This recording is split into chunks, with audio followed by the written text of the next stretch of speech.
Greetings everyone and welcome back to 365 Days of Prog. Today we're going to be reviewing Nude by the band Camel. Hi, my name's Naomi.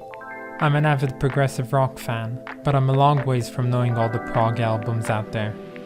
But this year, I'm gonna give it a try. This is 365 Days of Prog. You all know them, you all love them. This is their first 80s release. This is of course the band Camel. I personally really like this band, so I was looking forward to listening to this album quite a lot, and I definitely quite liked it. So here are some of my favorite bits from this album.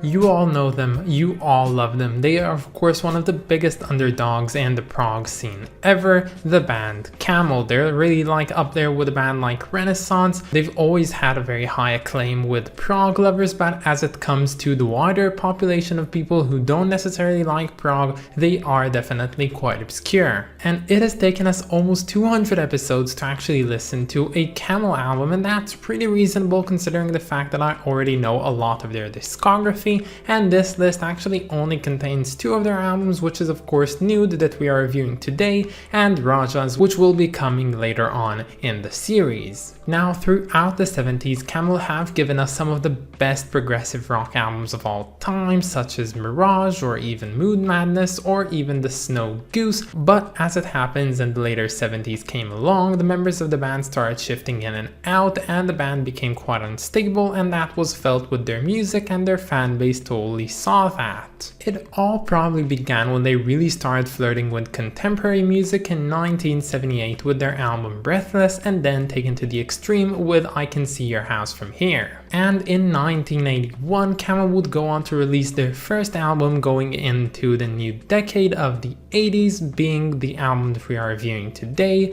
called Nude. Now before we actually get into dissecting the music of this album, let's firstly talk about the album itself and what led to its creation. So this album is a concept album, much like an album like The Snow Goose, where it tells a compelling story using mostly instrumental music, but this one also has some lyrics and vocalization. And the story that it tells is based on the real-life story of a Japanese soldier called Hiro Onada, who was later given the nickname based on his last name, Nude. So Onada was born in Japan in the year of 1922, in which he lived a happy life until in his teens World War II broke, and then suddenly, from living a very lively and joyous life, he was suddenly drafted into the army. And as he left the docks of his country, he would go on to be beached on one of many of the remote islands that surround Japan. There with his comrades, he would fight the Allied forces for a while until he blacked out and then was stranded and left forgotten by his comrades in the luscious landscapes of the deserted island. Waking up, he actually still believed that the enemy was lingering around, always changing places. But then after a while passed with a lot of pomp and circumstances, Onada started realizing that maybe something was actually wrong and something did actually happen and he was actually stranded.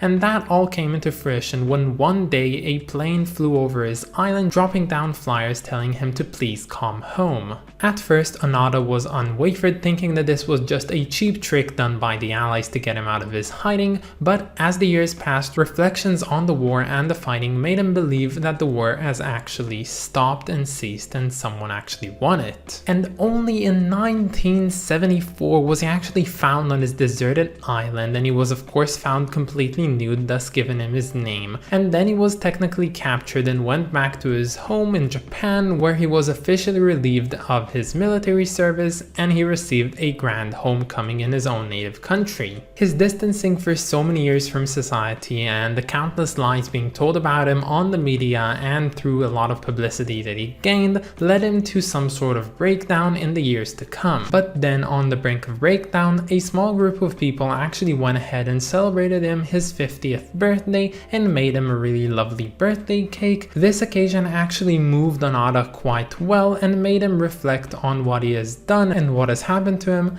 and subsequently led him back to returning to society once again. Now of course this was a huge oversimplification of the story, and it's definitely a very interesting article to read over on Wikipedia, but did you see that I actually got all the song titles into my section about this? No, you didn't. Why do I even try? Now, speaking about the music of this album, actually, the thing that I mostly liked about it is how fluid it is. Much like the Snow Goose, this one just flows from one track to the other. I think that Camel were always a band that excelled in doing that, and that always shows on an album like Mirage and even Moon Madness, and I think that's really cool. And the music itself actually really sounds spacey much of the time, actually more like the music of Pink Floyd, suffice to say. And at certain points, the music on here does go quite upbeat and very rhythmic, and those are the sections which I actually mostly preferred from this album. The spacier ones were nice, but they got kind of boring kind of fast. Now this album is actually the second album by the band that was mainly led by founder member Andrew Latimer. Seeing as Peter Brandes left the band to move on to make other projects, Andrew Latimer was the one left in charge of making Camel work, and I think they did a pretty excellent job on this one. This album isn't perfect, definitely, but it does excel in telling a very interesting and moving story through mostly instrumental work, which I believe is one of the stronger suits of this album and definitely one of the things that I will most remember from it. And the nice thing about this one, that it's actually really embracing the 80s vibes, yet not actually succumbing to them in any single way. And I personally kinda liked it. I don't know what is it with me, but from the first time I got into Camel, I always really enjoyed their 80s music or their late 70s music. I personally own two of their later albums such as Breathless and Stationary Traveler, and I think that both of these albums are as near as perfection as you can get from Camel, and I really like those, so this album was only a natural progression for me to also like. And unlike bands like Jethro Tull, Pink Floyd, King Crimson, or Yes or Genesis, this album really isn't your Stranded in the Dark 80s album. It seems like Camel are very much knowing of what they're trying to make and what they're trying to do. They're taking the 80s influences from all around, but still having their own distinct sound, which I personally really enjoy. I do think that this album has quite a lot of space for improvement still. There are certain tracks on here which feel very much neglectable, but still, as one whole piece, I could say that I kinda enjoyed this one, but I think for really liking it, I would have to replay it a few more times.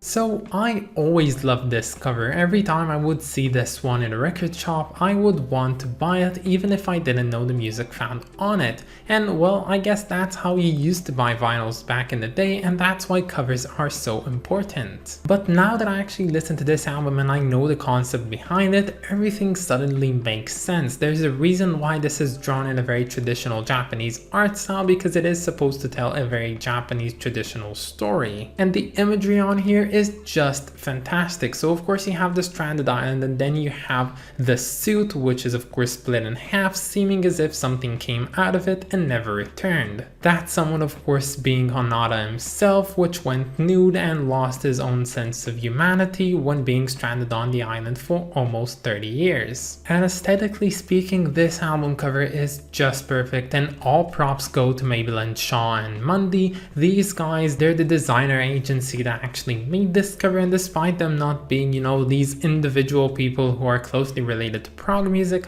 I still think that these guys made a fantastic cover for this album and got it really spot on. And you know what, seeing as this album is actually so abundant in most record shops nowadays, I think that I might just go ahead and buy it because I love the cover of it, and sometimes a cover is just enough for me to get an album for myself. So when it comes to the rating, this one was supposed to receive a rating of 8, but at the last moment I decided to take it down to a rating of 7 out of 10.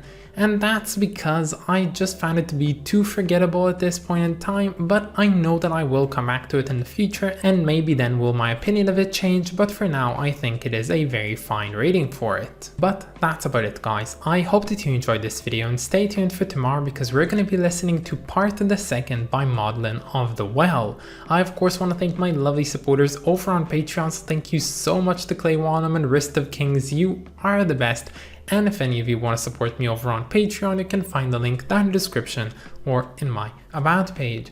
But that's about it guys, have a wonderful day and I'll catch you all tomorrow. Bye guys.